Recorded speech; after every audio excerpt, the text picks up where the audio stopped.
Hello, Year 4 artists. We're finishing our art textiles project in this lesson today. We're going to be decorating the frames that we made in our last lesson. We're going to be decorating it with more threads, with flags, with woven paper. We're going to be taking inspiration from all of those artists that we've been looking at across this whole project. Some we're going to be doing with stitching, some with patchwork, some with binding, some with knotting and tangling things up. Lots of lovely weaving that we're going to add there. All of these artists that we've taken inspiration from all around the world to create our world weaving. So we take our frame that we made in our last lesson. We need some threads, we'll need a needle, some glue, and we also need to have some scissors.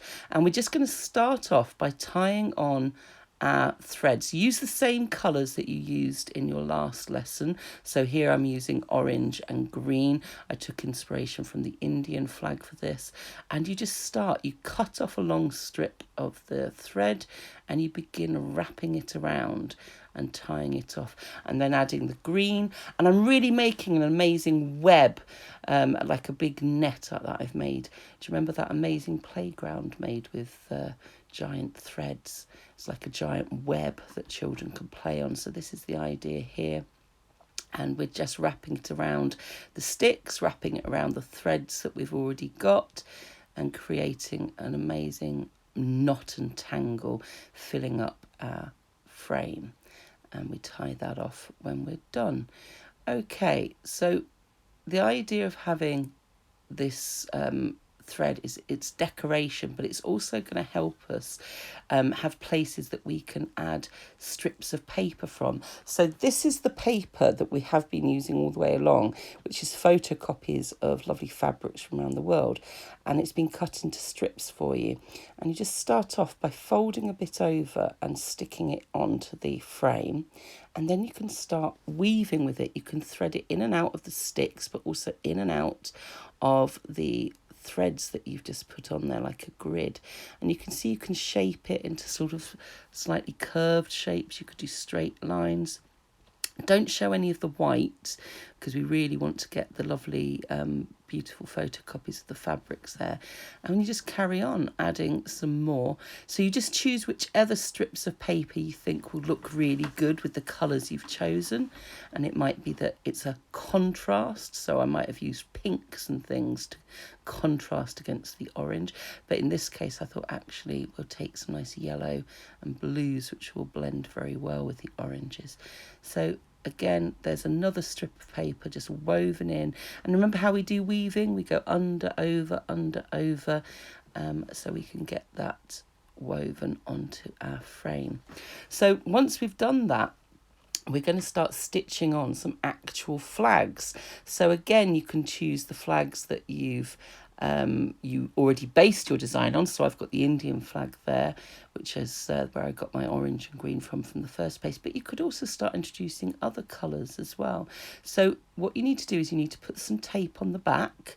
Do you remember how we stitched our patches together? So you just make sure you've trimmed up the flags, you put on some sellotape, you get rid of any edges that you don't want. You don't want to have lots of big bits of tape hanging over, and then you're going to stitch it on exactly how you did before. So remember, when sewing paper, you need little bits of tape on the back of the paper to strengthen it. So a tiny bit of tape, and you just cut a little bit off, nice thin strip, put it where you want to sew, and then you're able to put your needle through the paper without splitting it. You're still going to need to be careful, but it gives you that bit of strength. I will just thread that through, and I'm going to sew on my first flag, poke it in at the back, pull through the thread, position it where I like it, and I support my bit of paper to make sure I don't rip it, and then I've sewn it on. Now you can stitch it over the wooden frame as well as stitching it onto the paper, or you could tie it onto the threads. I'm going to put in another flag there, but you get the idea, and you can do as many of these as you want.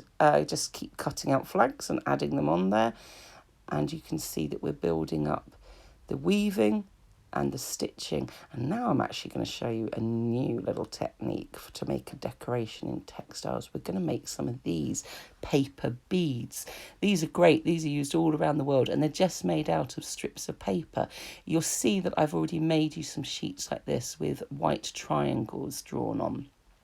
You just cut yourself out a few of these triangles and get rid of any bits of white paper, and you turn this into a bead.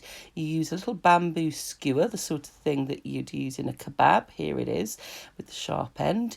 And you just wrap around the wide bit of the triangle around the bamboo skewer a few times, then add a little bit of glue, and then keep winding it up. Keep your finger on keeping it tight, winding it up, and you have a little bead. You pull it off the skewer, and there is your little bead.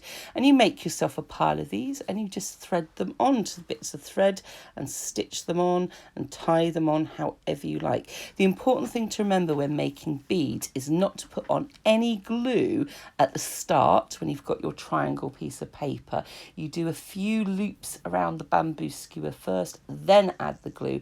Otherwise you'll stick the inside of your bead to the bamboo skewer, and that will be a real shame because you won't be able to get it off. So what I'm doing now is I'm just adding a bit more tape to the back of my strips of paper because I've decided I want to stitch that bead through a bit of the paper.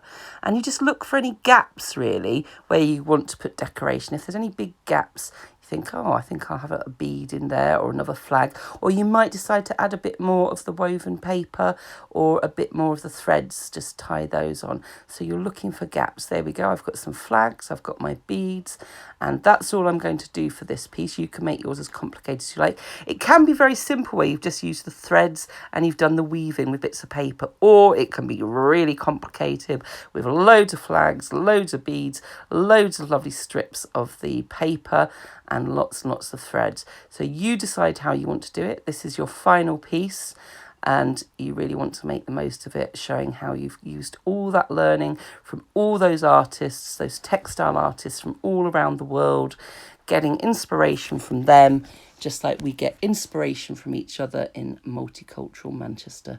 Have fun, everybody. They'll look amazing when they're all laid out together. Bye.